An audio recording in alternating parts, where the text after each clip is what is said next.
కొన్ని కారణాల వల్ల వీలు కాలేదు, వ్రతం చేయలేకపోయినప్పుడు పూజా కార్యక్రమాలు చేసుకోలేని వాళ్ళు స్నానం చేసుకొని శుభ్రంగా ఇంటిని శుభ్రపరచుకొని ఉదయం పూటే లేదా సూర్యోదయం అయిన తర్వాతైనా పర్వాలేదు, వాళ్ళ ఒక అనుకూలతను బట్టి నవనాగ యొక్క మంత్రాన్ని మనం ఇప్పుడు వివరించబోతున్నాం. ఆ మంత్రం వల్ల ఒక కోరిక కాదు 10,000 కోరికలైనా నెరవేరుతాయి. సంపూర్ణంగా సుబ్రహ్మణ్య స్వామి యొక్క షణ్ముఖుడి యొక్క అనుగ్రహం కలుగుతుంది, 6 మంది అనుగ్రహం కలుగుతుంది. మన యొక్క ఆరోగ్యపరంగా, ఆర్థిక పరంగా, మానసిక పరంగా, అలాగే వివాహ జీవిత పరంగా సుమంగళిగా ఉండడానికి, సుమంగళిగా అంటే మధ్యలో ప్రమాదాలు గండాలు సంభవిస్తూ ఉంటాయి. ఇటువంటి వాళ్ళకి మాంగళ్య దోషం ఉన్నటువంటి స్త్రీ కానీ, మాంగళ్య దోషం ఉన్నటువంటి పురుషుడికి కానీ ఆ యొక్క దోష నివృత్తి కూడా పరిహారం అవుతుంది చక్కగా. అయితే ఇంకా చెప్పాలి అంటే అది చేసినా కూడా మనకు ఆ సమస్య అనేది తీరలేదు, జరుగుతుంది అని అనుకున్నప్పుడు దానికి సంబంధించి హోమంతో కూడుకొని చేయాలి, మాంగళ్య హోమంతో కూడుకొని. అయితే ఇవన్నీ మనకు మన అభివృద్ధి కొరకే, ప్రతిదీ కూడా మన యొక్క అభివృద్ధి కొరకు. ఇందులో నవనాగ శాంతి అనేది అందులో ప్రధానంగా శాంతి చేయలేని పక్షాన, ఇటు వ్రతం కూడా చేయలేని పక్షాన కూర్చొని ఆ సుబ్రహ్మణ్య స్వామి అనుగ్రహం కోసం ఈ నవనాగ మంత్రం కూడా పఠించవచ్చు. దాంట్లో ప్రధానంగా నవనాగలు కాకుండా సుబ్రహ్మణ్య స్వామి యొక్క మంత్రం ఓం కార్తికేయాయ విద్మహే వల్లీనాథాయ ధీమహి తన్నో నాగః ప్రచోదయాత్. ఈ మంత్రాన్ని పఠిస్తే చక్కగా ఆరోగ్యం బాగుంటుంది. అలాగే సకల గ్రహపీడలన్నీ కూడాను వైదొలిగిపోతాయి. మనిషికి మనశ్శాంతి, ప్రశాంతత, సంతోషం, ఆనందం కలుగుతాయి చక్కగా. ఈ విషయాలలో ఈ మంత్రం చాలా విశేషమైనటువంటిది. ఇంత మంత్రం చెప్పలేకపోయినా ఓం శం శరవణ భవ,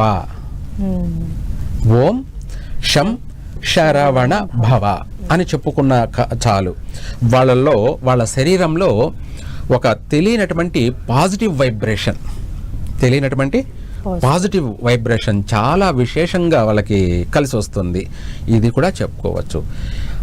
ఇవే కాకుండా మనం ఇందాక చెప్పుకున్నాం, నవనాగ మంత్రం కూడా పరిపూర్ణమైనటువంటి యోగాన్ని కలిగిస్తుంది.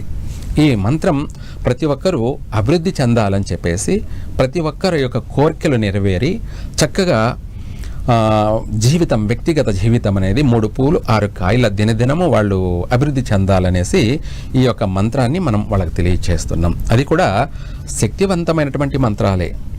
నవనాగ మంత్ర జపం కూడా ఆ రోజు చేసుకోవచ్చు, షష్ఠి రోజు.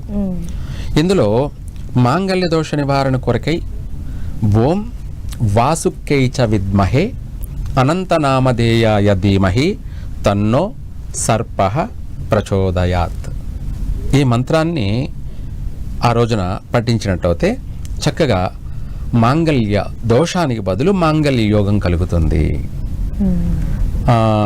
అనగా ఒకరి పట్ల ఒకరికి ఉన్నటువంటి గండాలు కానీ ఎటువంటి దోషాలైనా కూడా ప్రక్షాళన అవుతుంది. మాంగళ్య బలం అంటే చక్కగా ఆమె ఎటువంటి గండాలైనా సరే వైదొలిగిపోయి చక్కగా పరిపూర్ణంగా సంతోషంగా వాళ్ళ సంసార జీవితం అనేది భార్యాభర్తలు కలిసి జీవితాంతం కలిసిమెలిసి జీవిస్తారు. ఇలా ఉంటుంది. రెండవ మంత్రం ఓం కర్కోటకాయ విద్మహే ఐశ్వర్యప్రదాయ ధీమహి తన్నో విషదృష్టి ప్రచోదయాత్ స్వాహ. సర్వ విషదృష్టి ప్రచోదయాత్ స్వాహ. ఈ మంత్రం కూడాను ఆర్థిక పరమైనటువంటి ఇబ్బందులు ఎవరైతే పడుతున్నారో వాళ్ళు ఆర్థిక పరంగా మెల్లమెల్లగా బాగా అభివృద్ధి చెంది స్థిరపడతారు. ఈ యొక్క సుబ్రహ్మణ్య షష్ఠి రోజున ఈ మంత్రాన్ని సూర్యోదయానికి ముందే పఠించినట్టయితే ఆర్థిక పరంగా కలిసి వస్తుంది.